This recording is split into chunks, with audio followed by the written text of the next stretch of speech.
అమ్మా నాకు వెనక ముందు ఎవరు లేరన్నయ్యా ఎవరు లేక ఆవిడ నమ్మేస్తున్నారన్నయ్యా అమ్మా సిల్లమ్మ బావగారు లేరా లేరన్నయ్యా బావగారు లేరా లేరన్నయ్యా ఎక్కడికి వెళ్ళారు ఇలా ఎక్కడ కూర్చుంటాడు అమ్మా సిల్లమ్మ ఓయ్ ఆ బావగారు లేకపోతే ఏముంది కానీ ఆ. ఇక్కడ మంచి బావగారు ఉన్నారు చేసుకుంటారండి ఎవర్రా గోపన్న కడల వెంకటరమణ గారండి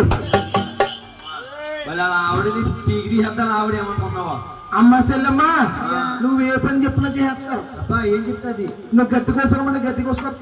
వెంకటరామణ గారు ఏ పని చెప్తే చేస్తాడా గట్టి కోసరమంటే గట్టి కోసుకొస్తాడు ఇంకేం చేస్తాడు పేడ తీయమంటే పేడ తెస్తాడు ఇంకేం చేస్తారు సాయంత్రం ఎంతసేపు పోమని సూపుతాడు ఏ టూపీని చేస్తారు మాకు వెంకటరామణ గారు ఏం ఊపుతాడురా అనియా అంటేనమ్మా నువ్వు సందాలంతనే కరెంట్ పోతే ఇసుకర్ర ఊపుతారు ఇసుకర్ర అమ్మా సెల్లమ్మ ఒకసారి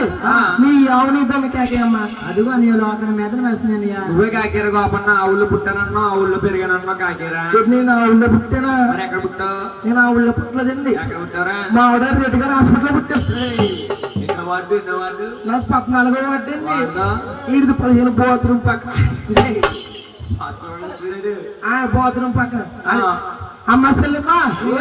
ఇప్పుడు ఏం చేయమంటావు ఆవిడకి ఎగమంటావా చాలా ఘోరంగా కేకయ్యా నాకు 66 భాష వచ్చు అబ్బా రావాలి ఏదో ఒక భాష కేక అయితే కేగమంటావా భాష ఆవు భాష కేగత్తున్నా ఏంట్రయ్యి